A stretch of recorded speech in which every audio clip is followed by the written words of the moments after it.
Olá, bom dia, boa tarde ou boa noite. Bem-vindos aqui à nossa última aula, 31ª aula aqui da oficina da clínica. E hoje vamos falar de ambientes de trabalho, ok? Portanto, a clínica, que é a energia de virgem, que tem tudo a ver com o serviço ao outro, a entrega. Hoje o elemento que vamos aqui trabalhar e que vamos aqui trazer tem a ver com ambientes saudáveis como fundamento do conhecimento clínico e da precisão profissional. Ou seja, é muito importante não trabalharmos em ambientes tóxicos e saber identificar a toxicidade em nós em primeiro lugar, a tal tendência a estarmos em processo de burnout, em estarmos em processo de roda de hamster, em apenas aplicarmos a técnica do tomate de forma constante, mas também podemos ter o contrário, também podemos ter elementos disfuncionais, pessoas que não querem trabalhar, pessoas que não entregam o seu melhor, e portanto podemos ter aqui todo esse conjunto de elementos que surgem quando estamos em ambiente de trabalho. Portanto, é muito importante, de alguma forma, criar aqui um bom ambiente de trabalho, saber identificar um bom ambiente de trabalho e melhorá-lo, e trabalhar exatamente com esse tipo de estruturas, porque só fazendo isso é que nós podemos efetivamente desenvolver o nosso conhecimento clínico e a nossa precisão profissional. Ou seja, se o nosso habitat, se o sítio onde estamos, se o sítio onde nos encontramos não é suficientemente apelativo, e isto não é só o sítio físico, também é o sítio físico, naturalmente, mas é o sítio físico, é o sítio emocional, é o sítio mental, em termos de comunicação e de estabelecimento de barreiras e fronteiras, e de percebermos claramente os aspectos, digamos, que sejam pessoais, e finalmente tem a ver com uma última dimensão que tem a ver com nós conhecermos as nossas próprias emoções, as emoções dos outros, e entendermos emocionalmente relativamente às várias questões. Portanto, tudo isto é relativamente importante e fundamental. Portanto, é bom que se perceba este conjunto de estruturas e perceber para onde é que estamos a caminhar, e que tudo isto tem um efeito prático que tem a ver com a realidade e com a transposição da mesma. Portanto, isso é importante, isso é fundamental, mas as coisas são o que são, não é? Nós temos que, essencialmente, ir dia a dia, passo a passo, para melhorar e transformar aquilo que é o nosso ambiente de trabalho num ambiente que seja verdadeiramente produtivo e que nos leve, digamos, a patamares de excelência. E isso trabalha-se diariamente para chegar a esses ambientes de trabalho. Vamos passar então ao segundo slide. A importância dos ambientes de trabalho. Portanto, é aqui um aspecto que é fundamental, determinante mesmo, diria eu, de perceber que os ambientes saudáveis promovem a cooperação, o foco, a verdade e o compromisso. O que são ambientes saudáveis e, por oposição a ambientes tóxicos? Nós temos vindo aqui a falar bastante da essência do ego. Ambientes onde prevalece o ego sobre a essência, onde alguém tem a necessidade de, através de paradoxos da Avilene, controlar, manipular e dirigir para determinados contextos todo o conjunto dos profissionais, onde as ideias não circulam livremente, onde não há partilha, onde não há interesse em aprender e progredir e de melhorar, onde não há minúcia, onde não tratamos cada assunto com cuidado e não exigimos aos outros a mesma exigência que temos para nós mesmos, acabando com o ego e projetando a essência, temos ambientes não saudáveis.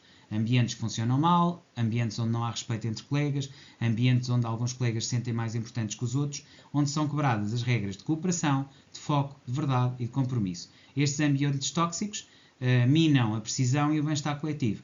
Portanto, onde não há capacidade de trabalho, entrega e se geram ambientes tóxicos, começa a ser minada a precisão e o bem-estar coletivo, e a partir daí começamos a ter problemas sérios acerca do que podemos ou não podemos fazer. Portanto, efetivamente, este aspecto é muito importante. É essencial que tenhamos ambientes de trabalho que sejam saudáveis, onde haja cooperação, foco, verdade, compromisso e onde estejamos verdadeiramente protegidos por essa mesma capacidade de trabalho coletivo em que todos se integram e onde todos se entregam também, além de se integrar, e onde têm a sua própria função.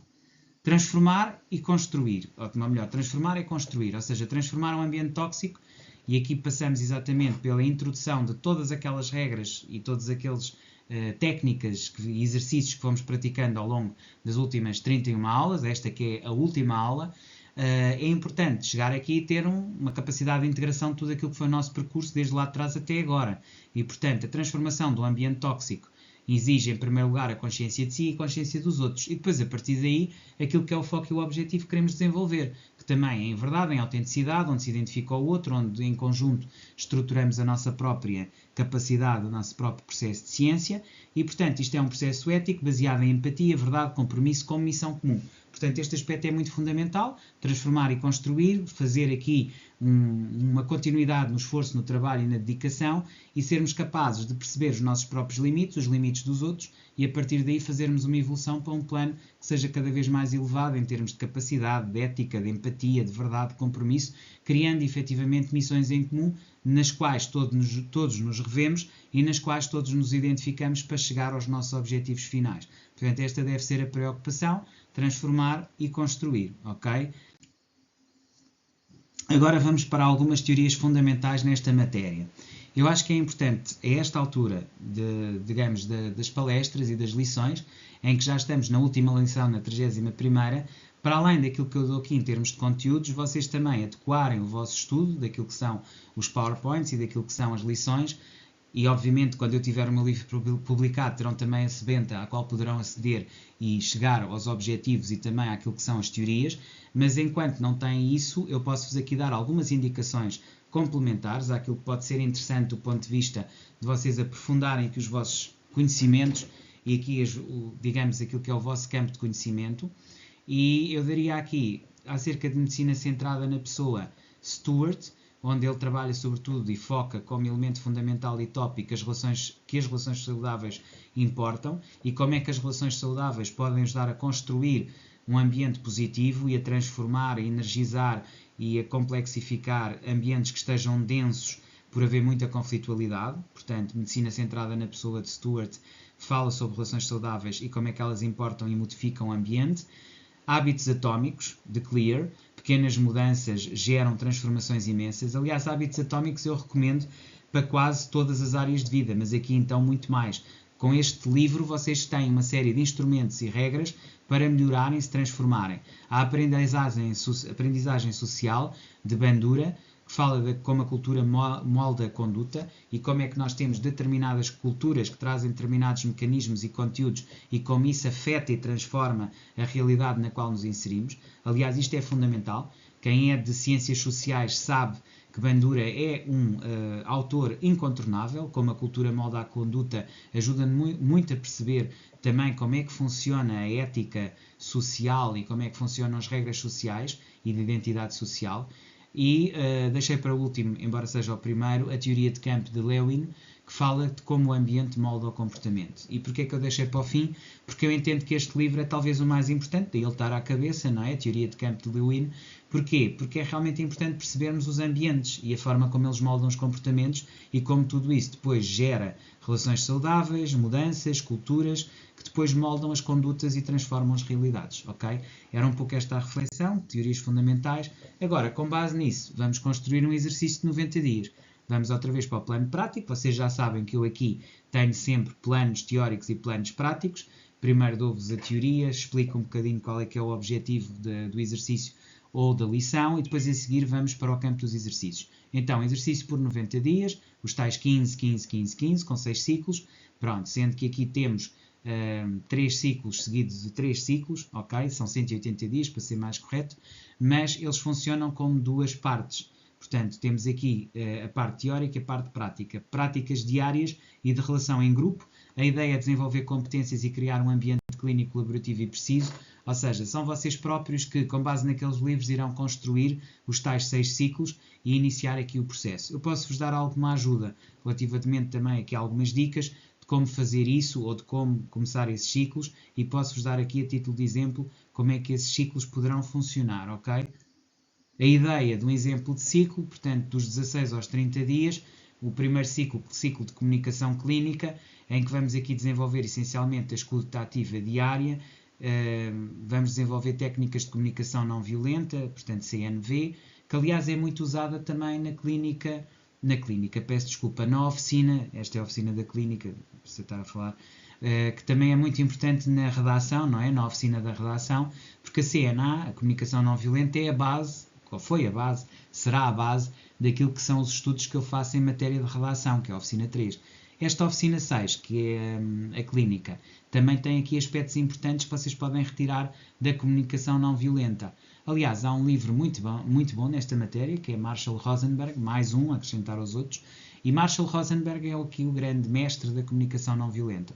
Escuta ativa diária, reescrever os conflitos em CNV, em comunicação não violenta, ou seja, pôr ali mesmo aquilo que está por detrás da posição, que são sempre os interesses e depois disso as necessidades, que é aquilo que nos interessa mais, porque as necessidades não atendidas ou não satisfeitas são a base da comunicação não violenta, e depois devemos refletir, fui empático, fui claro, não fui, o que é que hoje perante esta situação, o que é que eu fiz, isto diariamente, ou seja, terminar sempre com um momento de autoavaliação relativamente àquilo que fizeram e à forma como se comportaram, ok? Depois temos aqui a conclusão, não é? O ambiente vivo, ambientes educam ou deformam ou transformam, não é? Portanto, há esta tripla dimensão. Os ambientes, sejam tóxicos ou sejam saudáveis, vão sempre impactar a nossa forma de ser e estar, a forma como nos relacionamos com os outros. Portanto, o ambiente é vivo e, portanto, eles ou educam, ou deformam, ou transformam. E, portanto, devemos ter isto em mente. A precisão clínica exige, por um lado, confiança e, por outro lado, ética relacional. E, portanto, são estes dois motores, confiança e ética relacional, que devemos ter aqui como base para continuarmos o nosso processo de serviço de transformação. Servir é uma prática coletiva com base nos cuidados mútuos. Portanto, nós temos que ser capazes de estar além de nós mesmos, ter uma prática que não é individual, que é também coletiva. Para isso temos que estar ao serviço da equipa e pôr a equipa ao serviço dos outros. Só assim temos uma verdadeira clínica, uma verdadeira prática coletiva e um serviço universal, que é, aliás, o objetivo desta mesma oficina, é chegarmos a esse patamar de exigência connosco mesmos e com os outros, onde realmente evoluímos para planos cada vez mais exigentes, quer connosco, quer com os outros, de forma a criar um ambiente que seja efetivamente profícuo. Ok? Esse é o objetivo. Terminamos então com a cultura de cooperação e alegria, que é dos dias 61 aos dias 90, aqui do processo de transformação, e quero acabar precisamente aqui com esta finalização, onde devemos identificar os talentos da equipa. Portanto, aqui estamos no coletivo, e na colaboração em equipa e no coletivo e na forma como nos reconectamos com todos os outros nessa mesma equipa, devemos promover a leveza com humor ético e gratidão. Estes dois elementos são muito importantes, ou seja, termos sempre humor ético, sabermos rir de nós mesmos e ao mesmo tempo gratos por onde estamos e no sítio onde nos encontramos. E portanto, estes últimos dias, do 60 ao 90, já vamos aqui estar neste aspecto de identificar as melhorias e as capacidades e ao mesmo tempo, com humor e gratidão, promovermos um ambiente inclusivo que constrói, de facto, um ambiente saudável. Criar um mantra coletivo, uma carta de compromisso com o propósito da equipa. E assim evitamos os tais ambientes tóxicos e criamos ambientes verdadeiramente inclusivos e criativos, nos quais todos se possam sentir à vontade para transformar e para evoluir. Ok? Basicamente é isto que eu tinha para vocês. Terminamos aqui a oficina do serviço. Gostei de estar convosco. Foram 31 aulas. Agora vamos avançar para a oficina de balança ou de Libra, que também tem a ver com a firma, e já estamos a nível de ligação institucional e comunicação. É menos o trabalho e mais a comunicação, mas vamos continuar aqui nas oficinas da relação. Portanto, vemo-nos amanhã. Até lá, despeço-me com cordialidade.